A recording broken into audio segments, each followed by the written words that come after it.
Good, side to side, side to side, side to side. Go. Good, switch directions. So you just go in the opposite direction now. Go. Check the opposite shoulder. Good, and then take off. Go. Same deal. A little bit faster. Although we'll see. All right, so here's the deal. So we only need one ball, so the ball will start on that side. The extra one's we'll have there just for any case. Okay, so this guy's the ball starts in front. Okay, so the way this works now is I'm first going to check it for a ball. Okay? So I'm going to check forward for our first pass. I'm going to go one touch back. I'm going to open my hips up just like I was before. And the tricky part of this is, like we just worked on, I want to make sure I stand and hit my shoulder to know where I'm going to pass next. So I'm checking it for the first pass. It goes back to my teammate. I stand, make sure I know where my teammate is. I'm going to receive, play, and I'm going to come off. As I come off, whoever just passed me the ball is going to come and get it. Here we go. One touch back. Open up. Check your shoulder. Turn, and we play to the other side. Okay, off you go. Go get the next one. So check in. The ball gets played. Back. Open up. Turn. We play it to me. Come and get it. Yes. Good. One touch. Alright, so the first touch is back to me. Open up to the side, and we play back there. Okay?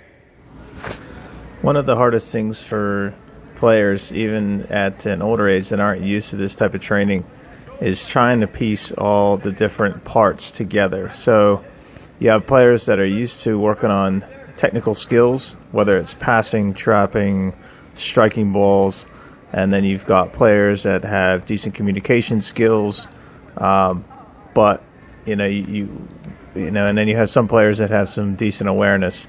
But it's one of those things that doesn't get trained, almost like you have a piece here and a piece there, and then build it up into where you can actually piece all of these together, developing, soccer-specific awareness. So this is what this drill is designed to do. We kind of go through it a little bit to kind of get the players used to it. We'll replicate this exercise a couple different times in a few different ways throughout our training throughout the wintertime for these players. But the idea is, obviously, we're going to get a lot of touches on the ball, but to try and provide a little bit of technical work. So we're working on the first touch, passing and receiving, but also as we play a ball back off of a checking run, opening our hips, body position, which is really important, and then being able to have a picture of not only just where the ball's coming from and where the ball's going, but as you open up and create space for yourself, you got to understand where your opponent is, you got to understand where your teammates are, and you got to have, you have to have a picture of what's around you so that way you can make appropriate decisions of where you're going to go next. Whether that's you're going to play that side or whether you got a man on, you're going to have to play the ball back, or you're going to take your first touch on the move. So you hear me harp on a little bit of different things in each session that we'll do, but a lot of it's going to be quality. And when I say quality, obviously we're talking about some technical work. So you want quality of your passes, you want quality of trapping, you want quality of first touch, you want quality of every time you touch the ball, we're looking for that quality. But that also goes for your communication, the timing in which you ask for the ball, the way in which you ask for the ball, how demanding it is. That has to have a similar type of quality as well. So if I make a run here and I say nothing, that's not good enough for me. All right? What I want is, yes, play me. Yep, good. Yes, play me again. Okay? I need every single changes, we've got to communicate that. All right? So one more time. Go. Here, go. Each time. And the next player, when it's all, that's when the ball here. So go back to the wings. Ready to play it, start by your 2 dots. Start by your 2 dots. You're checking in for the first one. And now we open. Good. Good. Here we ask for the ball. Open up.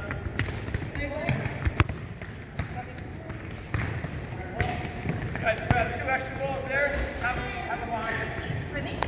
We spend a good deal of time in each of our training sessions going over proper communication throughout the exercises that we do, why it's important, and how it relates to the game in the activity that we're currently doing.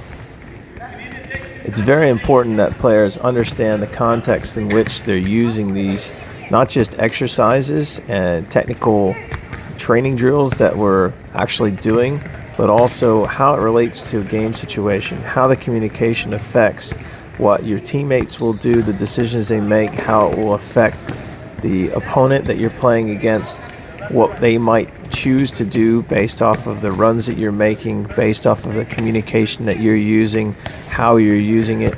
In many cases, your communication, even just asking for the ball, can serve as a potential decoy for a defender to come and fly in and then provide your teammate with another option that possibly wouldn't have been, even an option had you have not taken advantage of the proper communication, the proper moment to draw that player out of the space that they were in.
Good, make sure we look.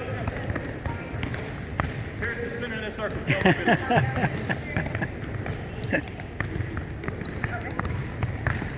Don't make yourself dizzy, Piercy. Don't go in a circle. Good. Try to check in at the right moment. It's not easy. It's not easy, even these guys. That should be good. Thank you.